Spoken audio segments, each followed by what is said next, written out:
Welcome to episode 64 of the Necronama.com.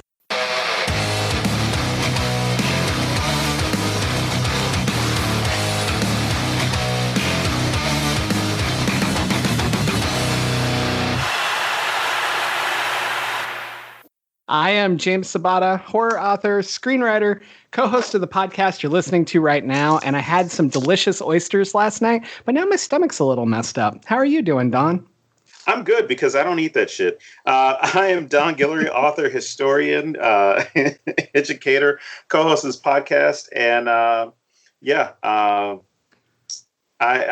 enjoy going to the beach. But this movie made me question a lot of things about the stuff that I've seen at beaches, and not just people who go out during a pandemic. It's an ongoing problem with our podcast now. Like, it's really made me not want to go to the beach, like between Jaws and this. But if I was going to go to the beach, I would buy a beach pillow from our friend Brian Kirk. www.ballastgear.com. And that's where you can find the Ballast Beach Pillow, the first of its kind. So anyway, joining us here today, Laurel Hightower, you're back again. You came back to put up with us again. We did not scare her off. No, and now I'm ahead of Shane and Rich both. I win. Ooh, that's a good point you make. Mm-hmm. Huh. Yep. We have had the full Inkheist crew on the show. I kept claiming I was collecting you guys, so I guess I could start a second collection, right? Absolutely. Just as long as everyone remembers that I was first, I win. There you go. That's what matters. Yeah, so let's talk about your new book. It comes out today, August 10th, correct? It does, yes. Fantastical. So tell me about the book, even though I've read it. Tell everybody else about it. Crossroads is a novella that is the first publication of Off Limits Press. It is coming out on August the 10th, and it's, I guess you could classify it as grief horror. And I feel like I pretty much just like put a huge downer on the entire book community. That's what I'm getting from it. So, yeah. That's, I think that's what I've done, but I tried to alleviate that by writing a short story called Fuck This Shit Manor. Ooh. So I'm going to need a copy of that too. That sounds great. It's actually for free over on, the Does the Dog Die in This, website. I wrote it for his charity anthology. So I felt like, cool. If there was anything that could leaven this, maybe it would be that. But nice. So is grief horror normally a category? Like, I've never actually heard this term, but it fits your book so well. I had never heard of it before. I think actually Glenn from, the Hellbound Heart, the guy who does the Dog Die in This, he called it grief horror. And I was like, oh, is that okay, good. Here's my genre. I like it. That this one fits into. But I do feel a little bit like Nicholas Sparks. But I don't think I'm going to make that like my shtick or anything. But there's nobody kissing on the cover of your book, though. That's true. That's true. Given or the subject almost matter, kissing. Yeah, almost kissing. And having a relationship that lasts for 3 days and then somehow you mourn it the rest of your life, because that makes sense. Well, I mean, that's what we teach high school kids about Romeo and Juliet, right? Only, instead of the rest of your life, there's spoilers. I'm going to ruin a 400-year-old story. Yeah, that's true. It is. Okay, good. But grief horror fits this so good. I'm going to have to look into that more. But what I want to say, you've heard me say this, but for everybody else, this story ripped at my soul on a parental level. Like, you took the fears that I have with my children and you not only hit them, you kicked the living shit out of them and you amplified them.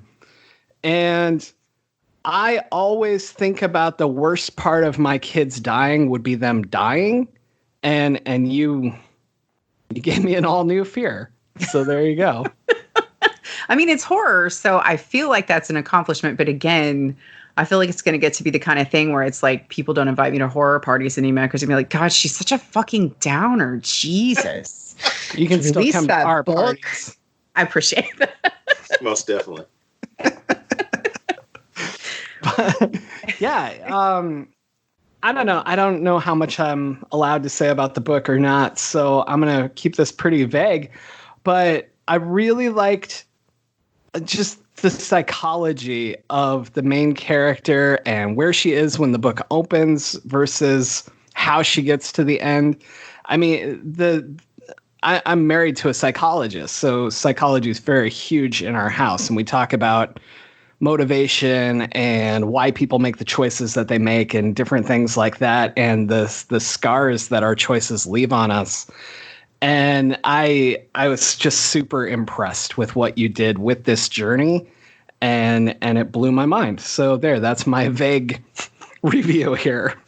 Well, thank you. I appreciate that. That's awesome. It's something, it was just a little departure, I guess. It's not the sort of thing I normally write. And I just kind of had the idea coming back from a road trip and started writing it. And it was probably the fastest thing I've written, barring short stories.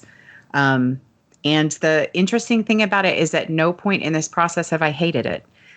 And, Wow. when you do revisions and when you send out drafts and things like that, you usually hate it the minute you send it to someone else. You're like, dear God, this is a cesspool.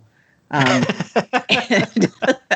I'm not saying that like the whole time I was going like, well, this is a fucking masterpiece, but I didn't go through that hatred with it. So I feel like that was a good sign, at least. Oh, definitely. Don, how do you feel about revisions? I know you're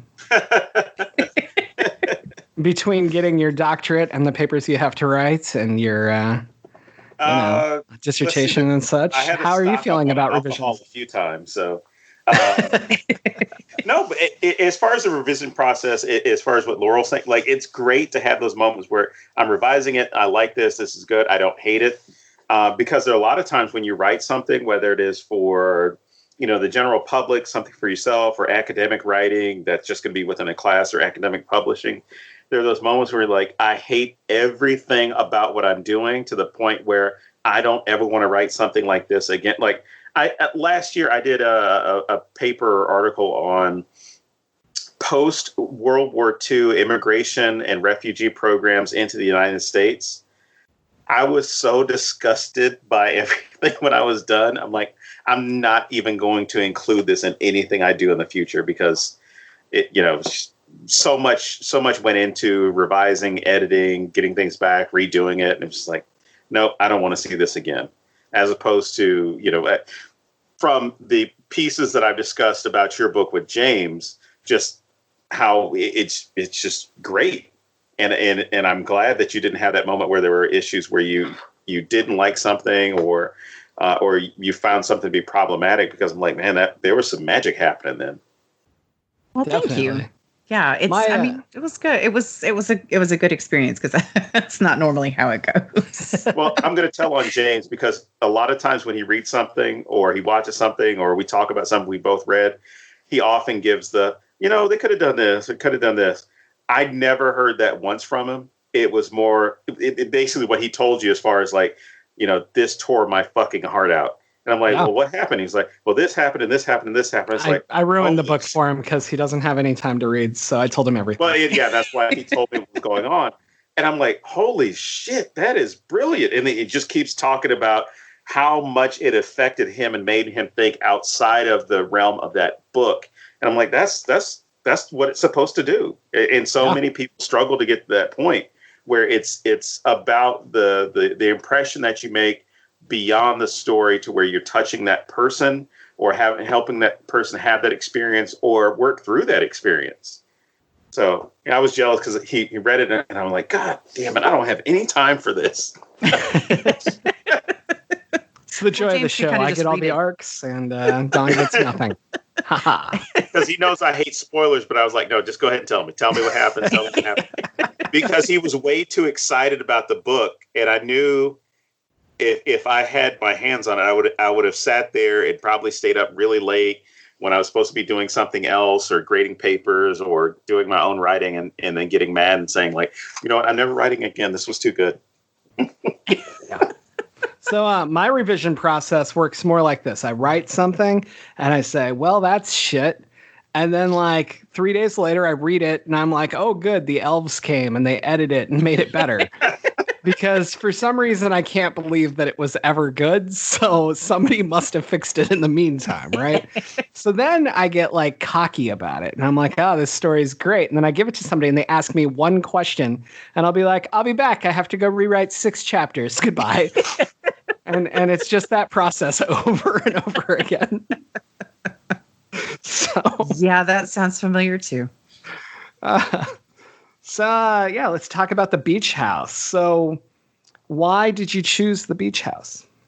Well, in large part because I had recently watched it. I don't get a whole lot of opportunity to watch horror right now. And that was one that I'd had the time to watch, and it really made an impression on me. And I felt like, there was definitely it's a very small cast, but there were some characters to kind of delve into. And also water scares the hell out of me. So thank you. Fucking oceans. Ugh. John thinks I'm crazy because I don't like much bodies of water. I don't think you're crazy because you explained why you don't like it. I'm one of those people where heights and water are the things that do it for me. But when James explained, it's not necessarily the water, it's not being able to see what's in there. Yes. And I think it's the same thing with darkness for people. Like if it's dark, you may be well acquainted with the room, but those lights go out, your anxiety goes up. You might like to swim, you might like to be around water, all these things. But if the water, you cannot see what's there, you're tremendously uncomfortable because, you can drown. You can have something attack you from the water. There are all these things that there can could be place. Mermaids. Well, I didn't want to steal that from you. Well, and if you've seen The Lighthouse, you don't want any part of that either. So that's right. Yeah. I have an unnatural fear of mermaids. So anyway, Is it the human part or the fish part? Both. It's the combination. It's the surf and turf. So my first thing with this film is just it goes back to what you said about a small cast. I feel like they told a really large story with a very small cast. And it kind of, because you have the two couples, right? So you have these two couples who don't know each other, and you have they have very different life experiences. They have the exact same tie to this house, which is the main guy's dad. But this character that ties them in isn't actually in the movie. Right. And I like that they each have reasons to be there, and they each they have similar things going on around them. Both couples, I don't believe, would be together in a year, obviously for different reasons. And they're dealing with a lot of shit in their relationships. But because they don't know each other, we also get this great, like, almost outreach of what the community would be like if there were other people around. Because you get this sense of strangers, and yet it's just how I view community. Like, we're all here, but we don't really know each other. Right. And I found it fascinating that they were able to do this with 4 people. I hadn't thought about it that way. But you're right. I mean, it does add all that sense of kind of community to it. And I thought it was interesting because, what you said about the sense of like the strangers and the strangeness of them, like, when Emily comes down the stairs and she's like she's half dressed, she's just had sex she pretty much figures she shouldn't have had. And so she feels very vulnerable and then realizes there's other people in this house. And it's like your first thought is like these people are just very like, God, that just wrecks a vacation right there. Mm-hmm. You're comfortable and all of a sudden there's people there and that's awful. But just the movement very quickly to like almost taking comfort in their presence, in large part because they were so warm and also partly because Randall was such a douche canoe. Yeah, I mean, you hit it right on the head right there. It's that she wants something else, right? And I mean, Randall and what is her name? I forget. Emily, thank you. Randall and Emily, like, obviously are having a lot of issues. Every conversation at the beginning is about their different viewpoints. And I do feel like she wants to get away from him She came here. She even says, I came here because I thought it would be different, or however she phrases it, right? So I think she already realizes this is a bad fucking idea and I should go, but she doesn't have a way out. Like, she can't just, hey, drive me back, you know? And so, yeah, I hadn't thought about it, but you're right. She does kind of latch on to the other couple immediately because of that. No, I thought that the same thing, because nothing about Randall and Emily's interaction screamed they wanted, well, in her case, that she wants to be there or is looking to rekindle the relationship or whatever's going on.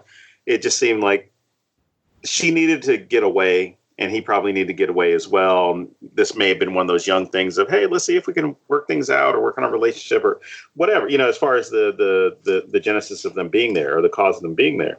But I think when Mitch and Jane show up, the other couple, the older couple, there is that dichotomy of having an older couple and a younger couple. They both have fractured relationships. Mitch and Jane because of Jane's health or her health situation, and then Emily and Randall because of their incompatibility. And it's great to see how the presence of someone there, and not just for Emily, but the presence of someone there gives all of them a little bit more comfort. Not necessarily Randall as much, but definitely with Jane and Mitch. I'm sorry, with Jane and Mitch, because there's somebody else that they can talk to. I mean, what could have been their actual reason or rationale for being there at the beach house? I mean, was Mitch, and this is kind of the dark side I get into, was Mitch planning on, you know, maybe drowning Jane and leaving her out there or something, because she's so dependent on him, which he reveals later on that, you know, he can't leave her alone because something may happen to her. She might forget to take her meds or whatever. You get the sense that she's a burden to him. He came there to run into the ocean. I just thought you should know. No, he says that they came there because it never changes. And so everything is familiar and it's like it was years ago. And so I took that as, I don't know if they ever say she has dementia, but that's what I think she has. And I took it as if that's what makes her comfortable and makes her kind of revert to the Jane that he was with forever, you know? So I thought that's why they were there. No, I got that. I just, like I said, I went to a very dark space because he seemed to treat her, when he was having conversation with Emily, like that maybe Jane was a burden or he wasn't happy with the situation, didn't like being her caretaker, and was kind of like, you know what, maybe I'll just go ahead and dispose of her. We're in the ocean. We can just say that she went out for I mean, because there are a lot of things, but because you're not going to tell this young girl, hey, you know, I've been thinking about offing my wife, so I brought her here because one, there's not going to be a lot of people out here watching. And then two, you know, she's going to get comfortable because she knows this place. Therefore, I can take her outside and then dump her body. That's a different Beach House movie. Beach House 2. Beach House 2. My God. Well, and I was kind of waiting for the creepy side of Mitch. Yeah. You know, because it's like he did seem like very like warm and, you know, welcoming. And in some ways it's like, oh, I'm this caretaker for my wife and I love her. But it was like, I just kept waiting. I'm like, okay, is he going to mac on Emily? Is he actually a murderer? You know, like, does he not really know Doc and they just like crept up here for whatever reason? Because, right. I mean, you know, it's a horror movie, but I went into it totally blind. So I was like, is this a slasher? You know, because Mitch seems very slashery, but I hope he would have started with Randall. So, yeah, I don't think any of us were upset when Randall dies in this film. No, and that kind of ruins the emotion, honestly. But we'll talk about that when we get there, I suppose. The thing with Mitch and his creepiness is, I feel like they telegraph it through the whole movie, and then they don't do it. You know, like just like the way the camera pans on Emily when Mitch is talking to her. Kind of like looks like he's checking her out, like, you know, because it's kind of the shaky cam.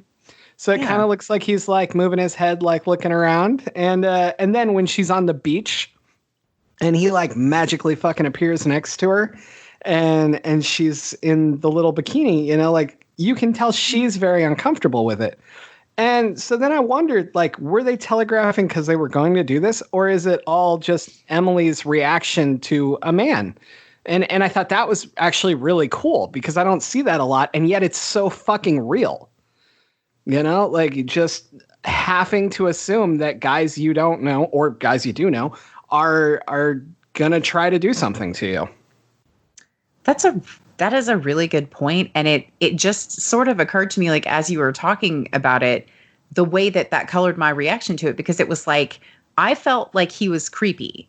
And then when it became evident that he was not a threat, I was like, oh, I was judging him. And that's such a stupid thing because, again, like, as women, there are a lot of threats out there. And we're constantly told to, for the sake of keeping things, I guess just more genteel for everybody, that you don't judge people like that. You don't react like that. You have to have a reason before you run screaming away from them. And, it's like it's kind of interesting to hear that you guys felt like he was like creepy too. It's almost like I kind of was wondering if that was even, if I was just being extra suspicious of Mitch. No, but I just want to say really fast, I don't feel like you need our validation on this because I feel like that in itself is something I wish I could change about the world. Like, when shit feels creepy, women are programmed to do exactly what you just said, where you're supposed to write it off until there's a reason. And when you get to there's a reason, you're fucked. Yeah, you're already in the back of the van. So gone. I just want to tell everybody that if you need a reason to run screaming, here's your reason. Just do it. I hope you take that and now you say, hey, I have a reason. And get the fuck out of any situation that you're not comfortable in. And I really feel like I don't feel like it matters whether we thought it was creepy as well. Not to downplay anything that you're saying, but I definitely did feel that, and I feel like it was very intentional on the filmmaker's part. And the thing that I really noticed is Mitch isn't shot that way with Randall. He doesn't magically appear next to him, and he doesn't. I don't know that he's ever completely alone with Randall either. If he is, I don't remember it. But I feel like it's shot purposely to make you think that he's creepy, even if it's not overly so. Right. And since it doesn't pay off, I just come back to Emily knew something was wrong, whether it was Mitch, whether it was whatever. She's always the one that knows something's wrong throughout this film, right? And I just want to tell everybody to trust your fucking instincts. And if it feels wrong, get the fuck out of there. There you go. That's my soapbox. Don, you can go ahead now. Well, I was going to say, I'm going to quote a person who lived up to be the subject of a joke that he made, which was basically stating that I don't understand how women can ever feel safe around men. And the whole joke that he does, it's Louis C.K., which, again, he lives up to become the subject of what he's talking about. That he didn't understand how women can ever feel safe around a man because of the way that men are. It's like, basically, you're dealing with sharks. And you're in the water, and the sharks are always there. I'm paraphrasing his joke. I don't care if I get it wrong or not. He did what he did. Because you shouldn't feel, this way of, you have to be, like James said, you have to be validated or need to have that validation from us by seeing it the same way. Because you know what? If it was uncomfortable for you, who the fuck am I to tell you that, there was no reason for you to be uncomfortable or reason for you to be uncomfortable with it. Because that is based off of your experience, based off of, the way that things are. And I think that was a really good way for it to be shot for the film by showing how she feels uncomfortable. And it might not even be Mitch. It's just the idea that she's alone with somebody that she doesn't know, despite, this creepy vibe that we're getting from Mitch early on. She doesn't know him that well.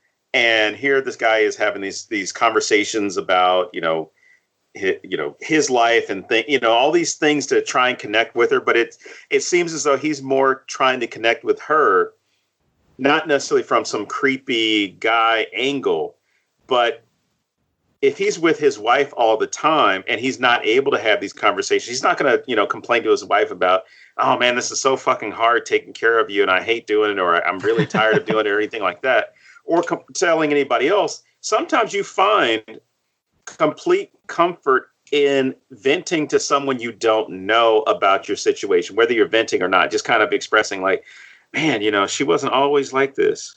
Oh, it's tough. You know what? If I weren't around, she can't be alone. Just all these worries and this idea that he might need to get that out. But she is valid in feeling uncomfortable because she's alone with a guy. Like, you don't know what the fuck he's going to do. This guy could be sucking her in to feel comfortable, and then that's when he strikes. Yeah. And this is funny too, because it's like, it's just not something that I would have explored necessarily, the intention of this or what the overall result of it was. Like, it's more, I'm kind of observing the fact that even as someone who I feel like, I'm 38 and I have like more, significantly more life experience than somebody who's like 20. And I feel like, I've been down, that road and I know better and whatever. But like my initial reaction is like, oh, well, I misjudged him because he didn't actually murder her. So, my feelings of creepiness. And so it was just like funny to look at, like, I still have that, kind of instilled even when watching a movie. It's just kind of crazy. Yeah, that is. Yeah. The only thing I want to add to this is she doesn't even know Randall. Like, yes. Yeah, she's been dating him, and maybe they've been together their entire lives since they were born in the same hospital nursery. I don't know. But like, she obviously doesn't feel like she knows him anymore either. And so, it makes a lot of sense that she would have her senses heightened anyway. And I really like this exploration of, I don't even know what to call it, but just the way she reacts. I think it's just brilliant. So, yeah. Well, you look at even that dinner discussion, right? When they're talking about, who they are, and she's talking about astrobiology, which, Mitch is like, what is this? What does this involve? And even Jane's interested in it. And when it comes to Randall, when it's, oh, what are you planning on doing? She's just kind of surprised at like, what the fuck? Like as far as his plan or his lack of a plan or lack of goal and ambition. And it was almost as if she had that look on her face like, Jesus Christ, and I had sex with you last night. Like, what the fuck get your shit together?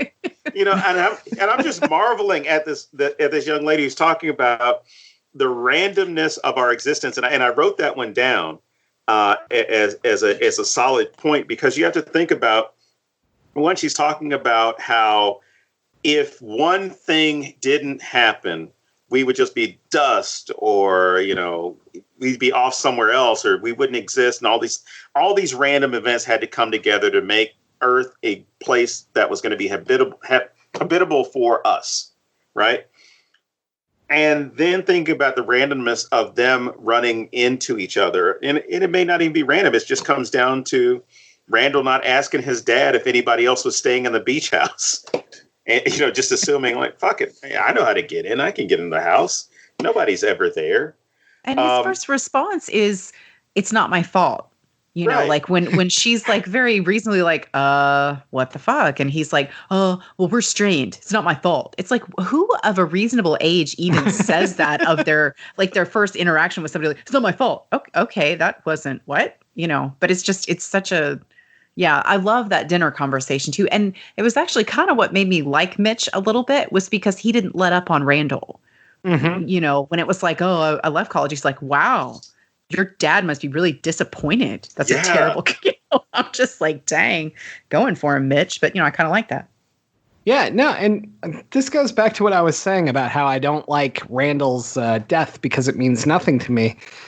Everybody else is balanced in a way that whether you find Mitch creepy or not, or whether Emily kind of annoys you or whatever, everybody's balanced. And so I care about what happens to them, right?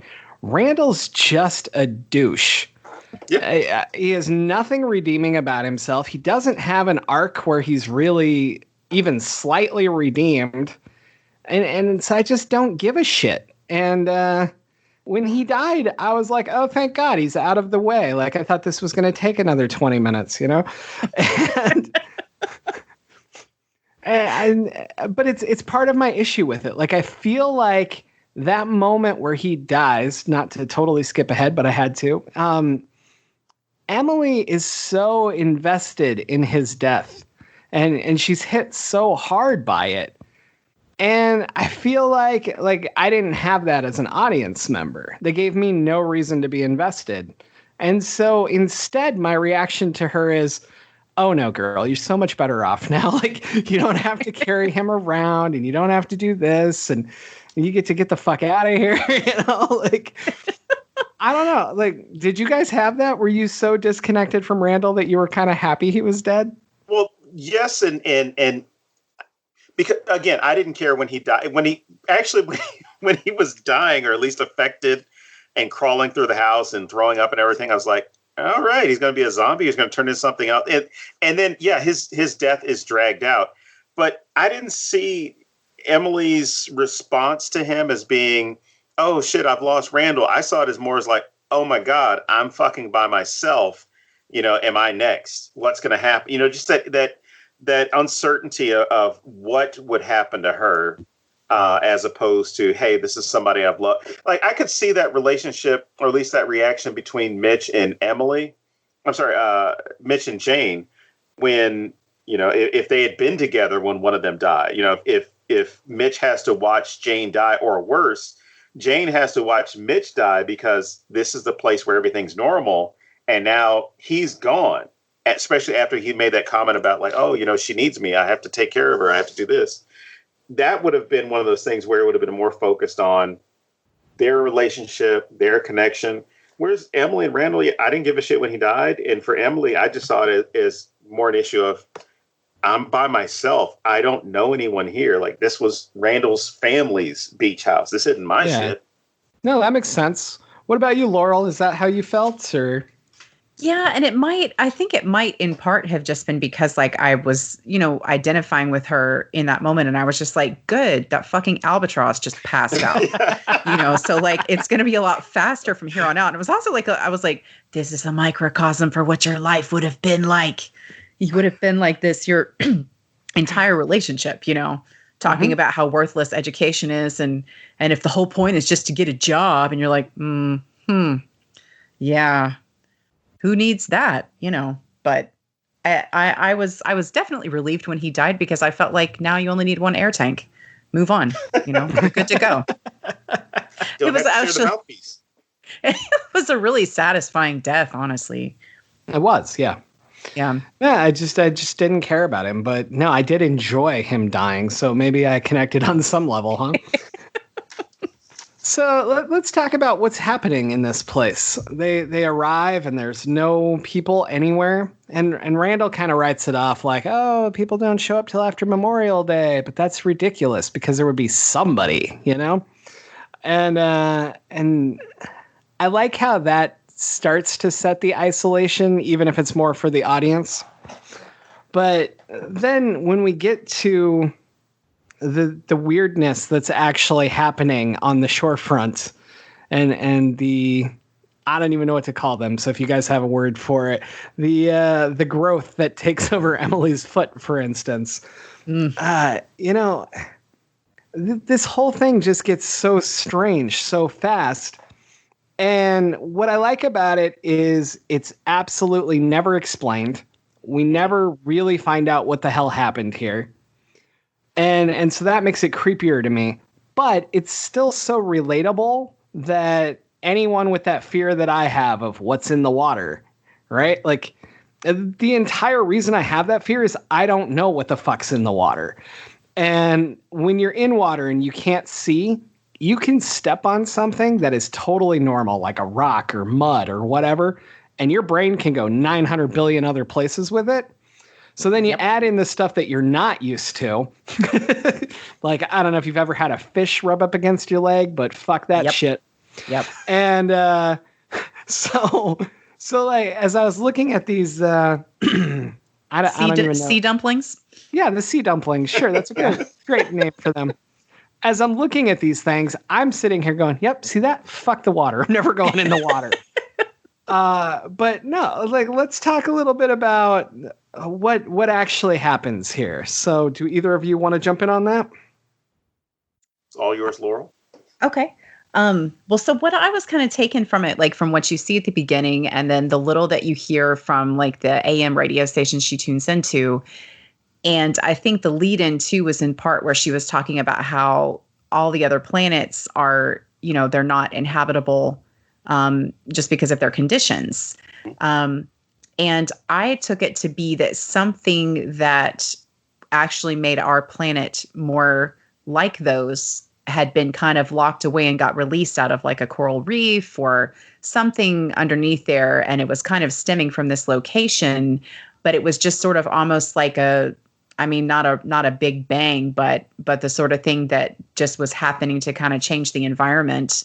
And, that just kind of spread and people, as they were dealing with it, were either becoming critters that could survive in it or just, dying, which works too. That was kind of my take on it, which is why I wasn't. So like when you mentioned, when we talked about it and you said it was cosmic horror, I was interested about that because that hadn't really occurred to me, but I am also not the best at defining cosmic horror. So I'm interested in that aspect of it. Well, I actually have an issue with it being called that because I don't think that this film is big enough for that, but that's what it's listed as everywhere. Oh, it is. Okay. I did not know that. And I don't know. For me, cosmic horror would be so much bigger and it would be so much just like absolutely insane. Like of course, if you're looking at Randall as he changes into this being and he's crawling at you, or you look at Jane and the weird fucking places she goes by the end of this film.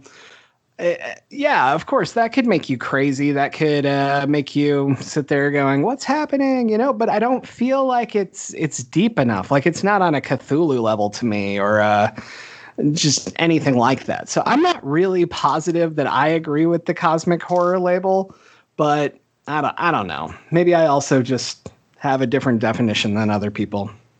Well, it seemed more comparable to The Bay to me. Have you seen that? I have not. Have you done? I was thinking about The Mist when the fog hits. I was kind of questioning. I'm like, well, is this one of these things where all this? And that was actually one of my questions as far as like what other movies this reminds you guys of. But I got some serious Mist vibes when she was looking for help and couldn't explain it. So I was like, well, maybe these were the monsters that were hiding in the mist or in those bioluminescent things that they saw when they were all high.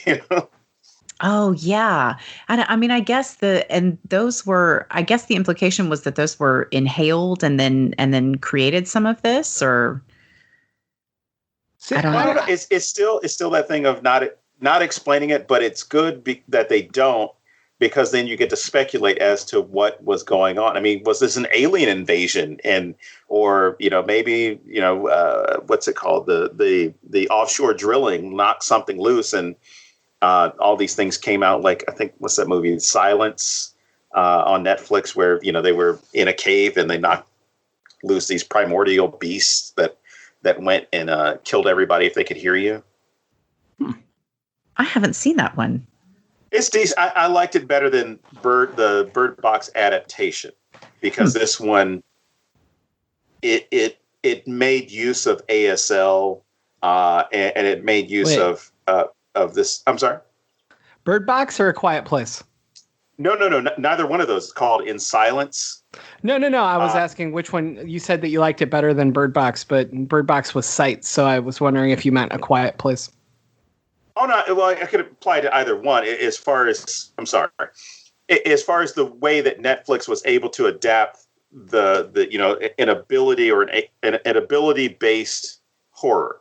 Where I need to have my sight removed, whereas this one I need to have silence. I can't make any sound, and so it was really great how they were able to do that and not make it at sometimes what you saw with Bird Box, where it almost seemed like it was comical. The approach they were having, as far as making light of mental, at least from my take on it. there were some moments where they made light of, mental issues, or even this idea of the superpower of being visually impaired. Whereas in this film and Silence, it was, you could use ASL to communicate, and you got to see the same breakdown within civilization that you would have in Bird Box, in A Quiet Place, in any zombie movie. That sounds interesting. I'll have to catch that the next time I'm allowed to watch a horror movie, which may be 2 months from now. but by God, I've seen Frozen 2 300 times. So that's a horror movie in its own right. It really is. Did Elsa learn nothing? I'm sorry. There's no character development there. No. Okay. She learned to hate her own song by the second movie.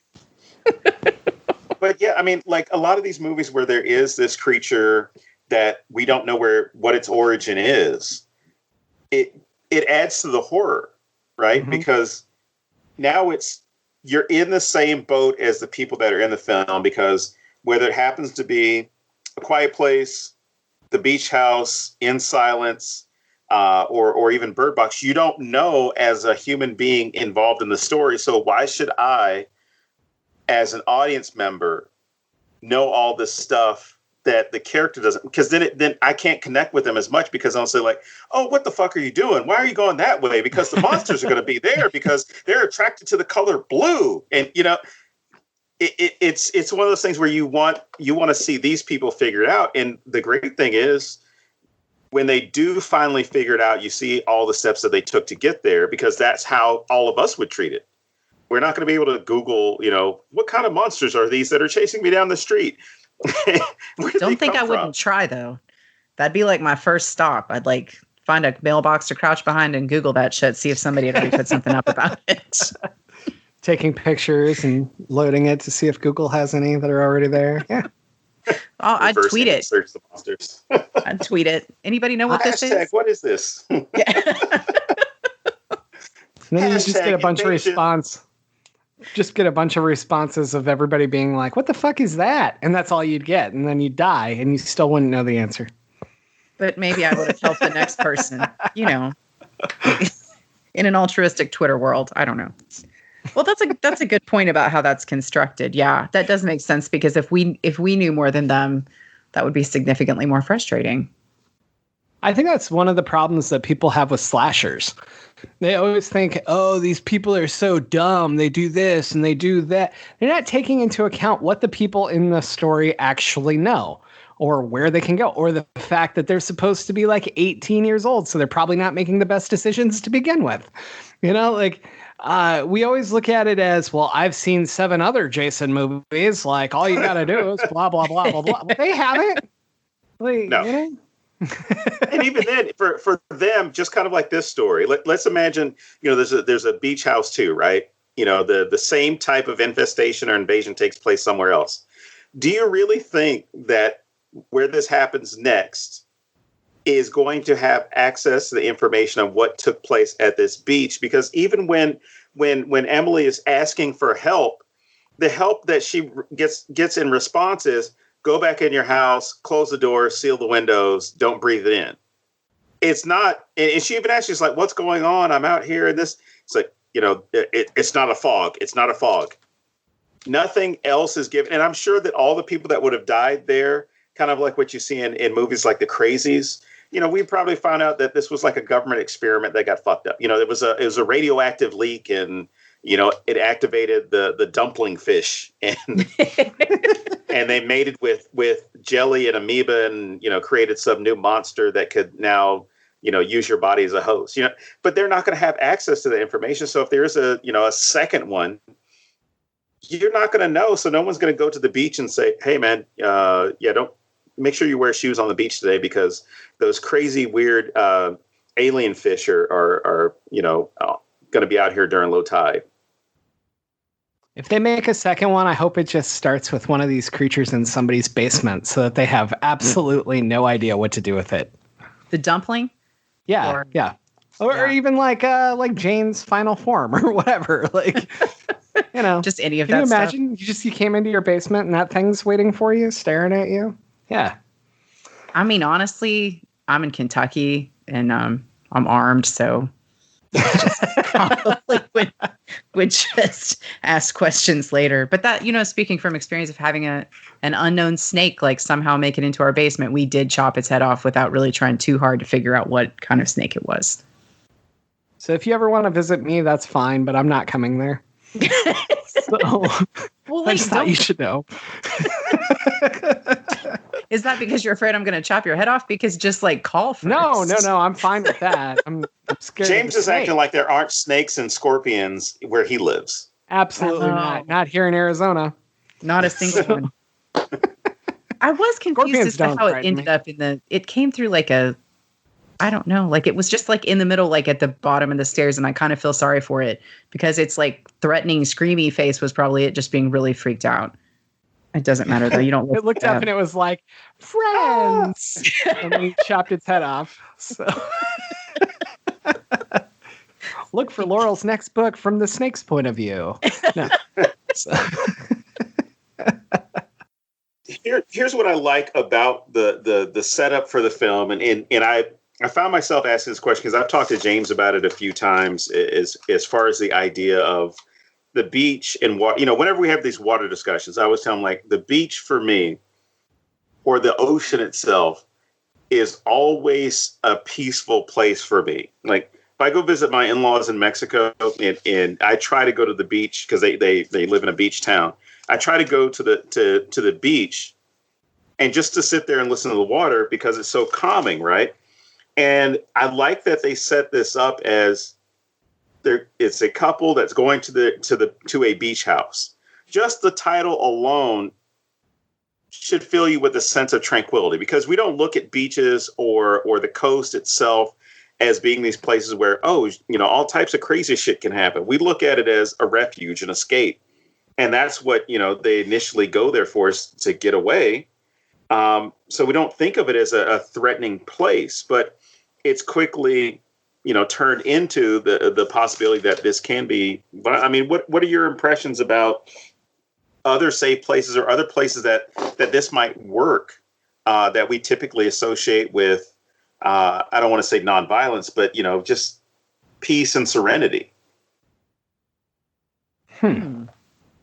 I'm trying to remember the last time I experienced peace and serenity, so give me just a minute. How old are your kids? No, I'm just kidding.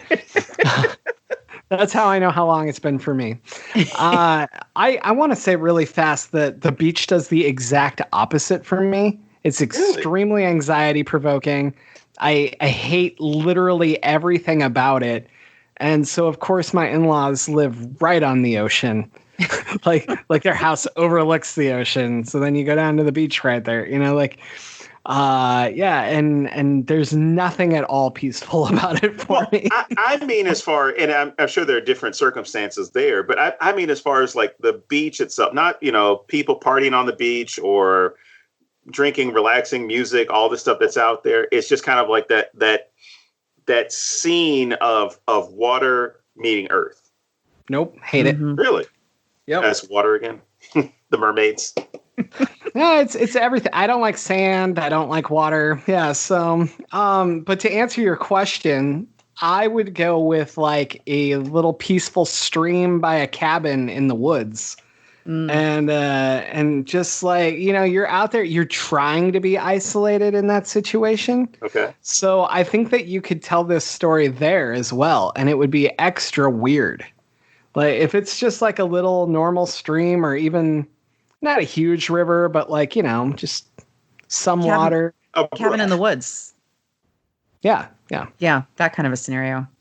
Yeah, I think the same thing there. They're going to get away because it's supposed to be, one of their uncles' like cabin. They're going to get to hang out there for the weekend. Yes, it's kind of that same thing. I'm trying to get away, trying to relax, and all hell breaks loose. Yep.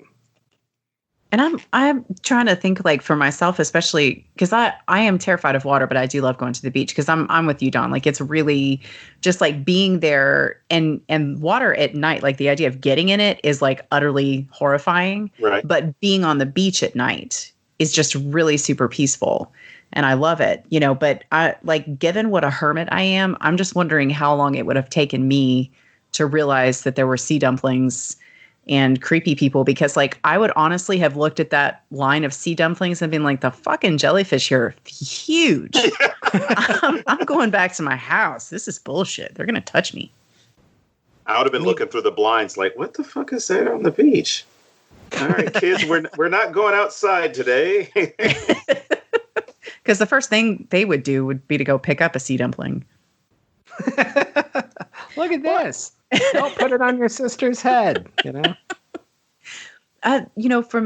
From the aspect of the point of safety too, I thought that it was really, so the whole like scene between when Mitch, appears weirdly at her side and then just sort of like walks into the ocean, which I thought was really, really just like well shot, because I was right there with her. Like, I kept being like, is he going to get pulled under? Is he just not coming back? Is he going to swim? What is it? And I was staring at the horizon with her like the whole time. So, that's an interesting one too, because I kind of wonder like what caused that? Was this part of it? Or did he just finally get fed up and this was just like his decision to just be done with it? So there's that element, but also, from the element of the safety aspect. So she steps on this horrific dumpling. Something immediately awful happens to her foot. She's calling for help. There's no help to be found. She's looking at this enormously tall staircase that she's got to crawl up before she can get to help.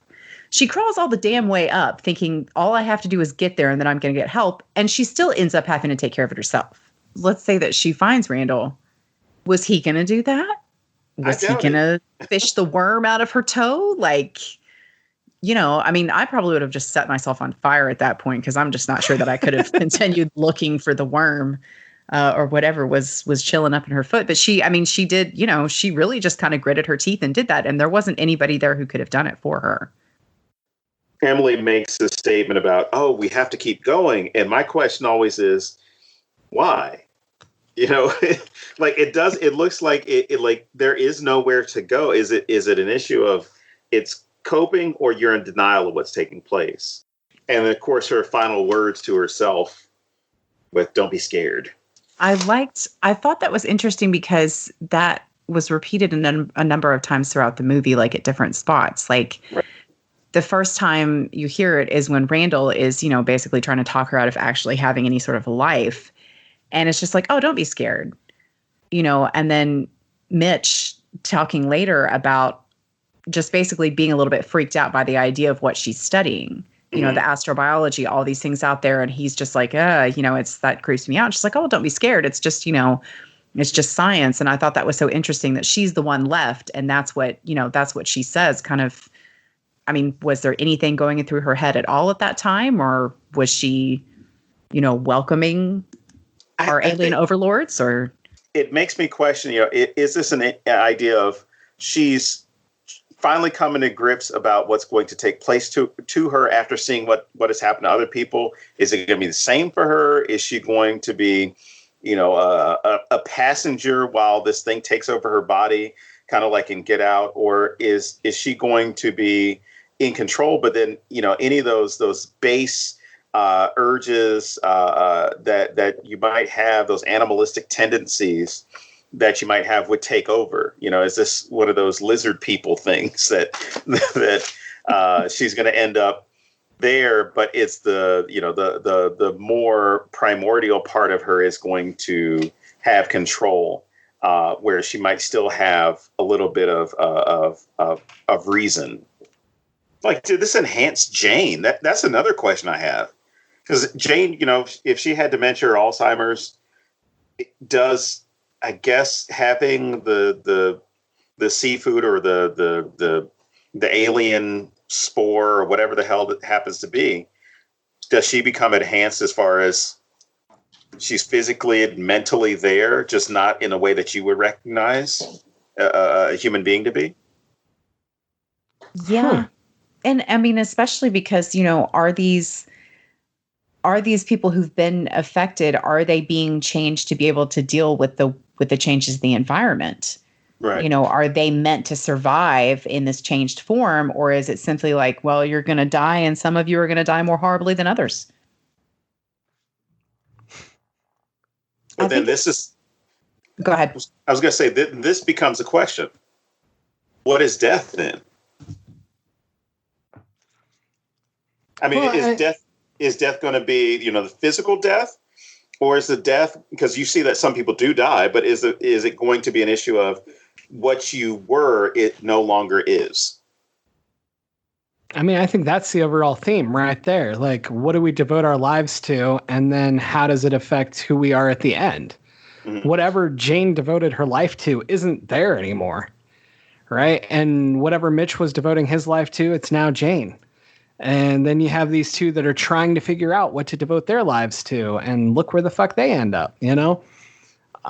So yeah, I think what is death? And that's deep, because it doesn't have to be a physical death. It can be the death of your dreams. It can be the death of your plans. It can be the death of this relationship that Randall and Emily were heading towards before this happened. Mm-hmm. So yeah, that's I think that's the entire point right there. And it does make me wonder whether that is part, you know, when you're talking about the death of what you have and what you are and what you've worked towards. With Mitch and Jane, that means a lot. You know, they have a lot that they've built. They have a family. They have years of memories together. Mm-hmm. And I'm not saying that Emily's life is without value. It obviously is. But it makes me wonder, since she was devoting her life to the study of this anyways, is it simply that, you know, for her, that since this transition's inevitable, she's not going to be afraid of it. She's going to accept that what she transitions to is maybe a part of what she was wanting to study. Okay. Yeah. Yeah, I hadn't thought of it that way, so that's really interesting to me. Well, I hadn't either until Dawn mentioned that about, you know, death. I have often said that with an apocalyptic situation, I would give up early because I'm very tired, and I don't want to run a lot. So, you know, for me, I would have probably given into the critters like super early, but you know, for her, maybe it's just like, this is how I continue on. This is, you know, this is me walking through the portal and continuing. Mm. I don't know. I mean, we have a pandemic going on around us right now, and you haven't given up. So, well, I guess it's more a matter of like, I'm able to be very tired in my house right now. If someone was chasing me, you know, I have a 5-year-old that tries to chase me. It's terrible. I'm supposed to chase the 2-year-old. So, well, as we learned from the babysitter, you know, if somebody's chasing you, just drop to the ground. They'll trip over you. Stop, drop, and roll. Then you're safe. And Laurel, you bring up a really good point as far as how would we all deal with this? And you know, you revealed yours, but I honestly don't know what I would do in this situation. I know what I would do. I would just drop dead out of fear. I would be like, holy fuck, the ocean things have made it to land. I'm dead. Like, I would just give up right there. No, I know what would happen. You know, you start to transitions like, we must return to our home on the water. And you'd be like, the water? I'm a fat kid. I don't get to make it that far. We all know I'm one of the first ones to die. So the only other option I would have is I'd be staring at them wondering if I can fry them up and if they taste like shrimp or not. So... Well, you know what? That gets into the earlier part of this, right? I've never, ever understood people who like raw oysters. Ugh. Or steamed oysters for that matter. But that's kind of this early part where all of us as being, you know, into horror, into stuff like this. As soon as it was this discussion between Mitch and Randall about, oh, I remember when you were a kid, you used to eat these oysters, you know, you wouldn't eat anything, but then you had these oysters, and you ate all of them, and then you threw them all up, and kind of laughs about, you know, him being a stupid kid and eating something. And I think Randall's response was like, yeah, you know, I didn't know what they were when I was a kid. And then it's like, well, you know, we got an oyster right here. You know, it's almost like this big neon sign was lighting up and saying, here's the transition point. This is going to be the thing that's going to fuck you up. Because I don't think that Emily is eating them or has eaten one. And of course, Randall takes that one oyster, downs it, And she just looks at him like, that's disgusting. Yep. Like, no, thank you. Which is the same response I have.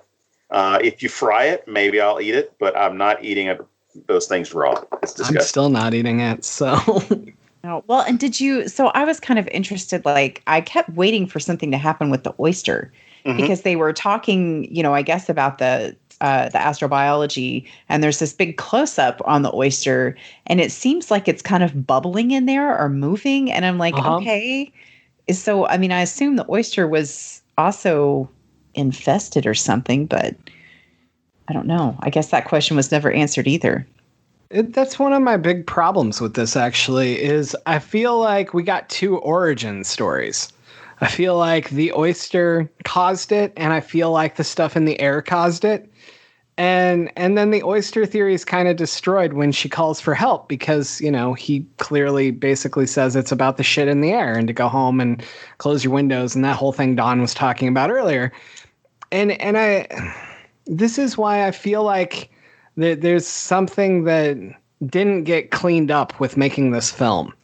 And I do feel like it's basically two origin stories. And I don't know if that's supposed to make it worse.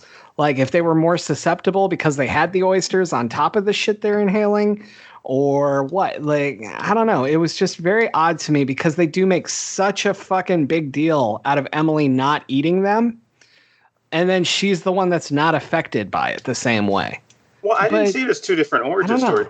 I saw it as a combination of factors. Like you had two different ways to do this, right? So you had airborne and let's just say, gastrointestinal borne.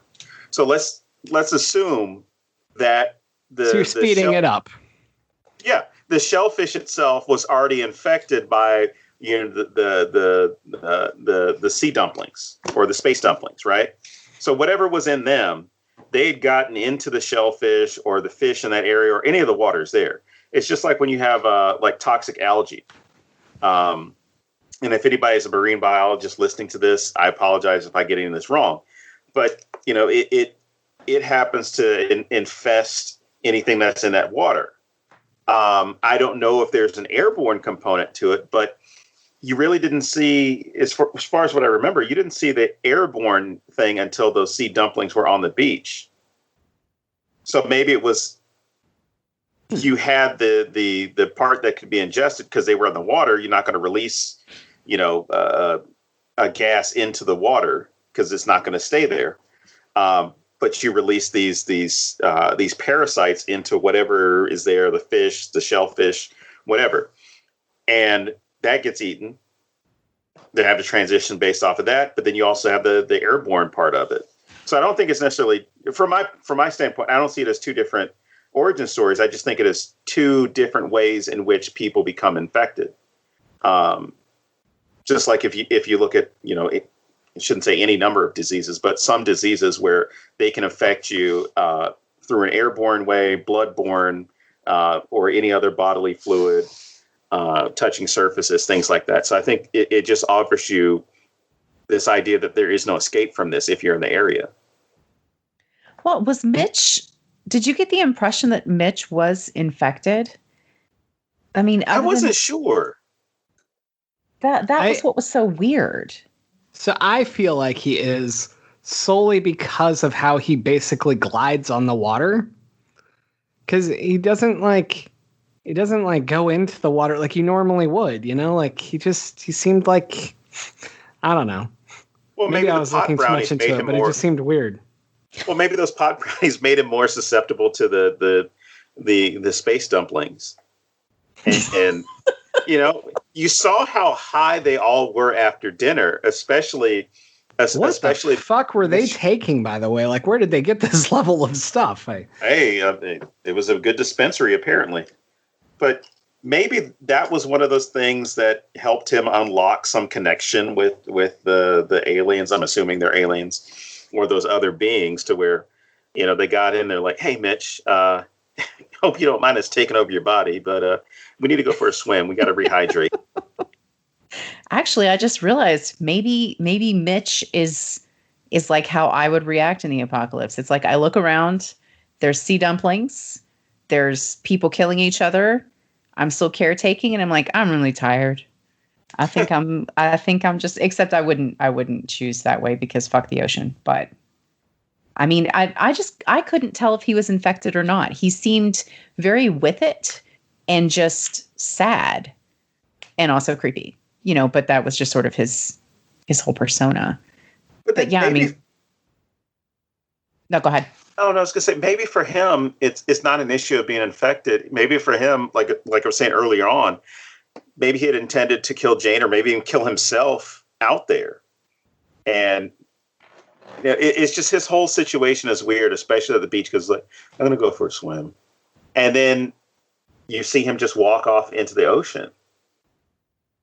So, that whole part for me, it's a little bit perplexing because I'm not convinced that he's infected because his faculties are still all there. He's not throwing up. There's no physical sign of illness. And there's definitely not, any mental sign of illness because he's still, as we talked about earlier, he still kind of has that creepy vibe to him. So you don't think anything's out of the norm with him. Yeah, that makes sense. Really fast, I want to talk about one thing I truly love about this film. And this is obviously a low-budget film. And one of the things that low budget needs is actors have to make up for what you can't afford to do, right? And the dread that these actors put on through reactions is fucking phenomenal for me, especially for like an actress in, I believe it's her first major film for Emily, right? I think. And just watching their reactions to things like gave you so much of the tension and the dread. And I don't know, I just really, really appreciated that. Yeah, I agree. I think in particular, Emily did a wonderful job with that. And also, I mean, it goes back to the beginning of it, and I wasn't really quite catching the first time I watched it what the deal was with their relationship initially. I was just like, okay, there's, have they both been away at college and they missed each other? But when you realize he basically ghosted her, and then pops back up, like when I went back and watched like her reactions, I think she did just perfect. Mm-hmm. It's like you take that call and you shouldn't, and you accept the invitation and you shouldn't, and you go because there's still that part of you that's like, what happened? I want to know, but she feels, you can just read that in the whole set of her body, and her responses to him and everything. I just think she did a magnificent job with that. Yeah, I agree. Going back to what we were talking about with cosmic horror, there's another phrase that I've seen a couple times that I think fits this so much better, which is environmental terror. And that's what I would classify this as. I was trying to think of it earlier and I couldn't think of it, so I just wanted to throw it in now. Yeah, I think that applies. So you said you had not seen The Bay. Dawn, have you seen it? I don't recall seeing it. I recall the film, but I don't recall actually seeing it. Well, it's one that, I mean, it's not a perfect film by any means, but it's good if you like environmental horror, and it's yeah. I mean, it reminded me of this, but it's just done on a totally different scale. But it was like a found footage movie, right?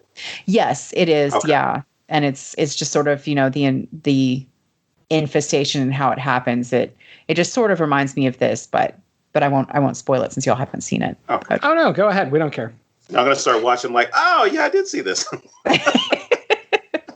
Well, yeah, that might be part of it too. But that one's, I don't know. It's a little bit in some ways creepier because they have this water filtration system, and there's this, they make these big claims about how nothing can get through because of the size of it. And basically what it is these critters are super, super small. So they make it through the filtration system. People drink them and they get a lot bigger. And so it's one of those things where it's like pretty much everybody that you see in it it's too late for them. Oh, that's cool. Yeah. I thought it was good. Well, the only other thing I thought about with this film was, it was one of these things where I was just writing all these random things down. And with this question of what they're going to turn into, because I'm not convinced that these grotesque creatures are like the last form or the only form they could turn into. But I just thought about Franz Kafka's The Metamorphosis, where this guy to go ahead and ruin the story basically turns into a bug. And for this, I just question, like, are they going to end up looking like those pot stickers, the dumplings? I want Chinese food. I know. It's like I'm afraid I would have eaten those dumplings, depending. or is that where they are supposed to go to metamorphosize, to go through their chrysalis period? So it's just one of those things where I have a lot of questions, but I like the fact that I have a lot of questions because it makes me think about all the other possibilities with the film. And as we all discussed earlier, I don't want every answer coming from the film. I want to think like, well, these things were right on the beach, so maybe you're supposed to go there, because that's where Emily goes at the end of the film. She goes to the beach to lie down and has the water wash over her, and then she disappears. And I thought that was a really cool transition. I thought, well, is she being transferred to her pod, to the pots, or the pod sticker? Oh my God, that's brilliant! I love that, the pod sticker. Was Mitchell, like, did he know? And it was kind of like that moment where he just went ahead and that was what his experience was, where he got closer to the water. He's like, oh fuck, I've got to go home, and went there and they all turn into mermaids or something. It's like all these things that you start to question, like, what does the metamorphosis fully look like? Is it in stages? Was it, what Jane turned into, or what the neighbor turned into, and is that it? Or the thing in the basement? Or is there something else here? And what is going to be the explanation when you have all these weird, disfigured, dead bodies in those beach houses? When people come after Memorial Day. And here's the other, well, I forgot about this too. How Randall had made that comment about, oh, well, people don't come here until after Memorial Day. Is this going to expand as people go out there for Memorial Day? Because, the police or whoever that come out there, like, oh, it's not a fog, it was a gas leak, whatever. And all these people happen to show up. And now you have an army of sea creatures. So I think there's a whole litany of ways that this could go. Well, and I think one thing that there's no way this film could have known about COVID, right? I love how going to the beach is a problem in this. I love how an airborne contagion is a problem in this. There's so much going on here that's very reflective of what's happening now. And I purposely left it for the end because I don't think that we need to overly talk about it. You can check out our Jaws episode where we talked about it. But I feel like we all know this now. Like, there's no way that you can watch this film and not think COVID on some level. Yes. And I love that wasn't the intention. Like, you couldn't have gotten this movie out that quickly, I love how social commentary changes based on the experiences of the person watching it, as well as the intention behind it to begin with. So I love just how that in and of itself is a monster that's out of control. So there you go. And that's where I'm going to wrap this up. So I'm going to bring it to Laurel. Laurel, I don't know if you know, but today is August 10th, and there's a book out called Crossroads. And I want to read my very short review of this book to everybody. What would we give of ourselves for our children? How do we know if any decision is the right one? And what scars will we carry to our graves? A deep dive into parenthood, grief, and what it means to truly love someone unconditionally. Crossroads ripped at my soul with a pain that will echo with any parent. It's a tale of love that never lets go. Here's the too long didn't read part. You ready, guys? Go buy this fucking book right now. All right, Laurel, you want to tell them where they can buy the book and where we can find you on social media? Absolutely. And thank you very much for that review. I appreciate it. Yes, you can currently pre-order the paperback on the Off Limits website, and you can pre-order the Kindle version on Amazon, and then everything will be available on, I believe, Barnes and Noble and Book Depository, etc., on the actual release date. And to find me on social media, I am pretty much always on Twitter. It's a problem. It's at Hightower Laurel.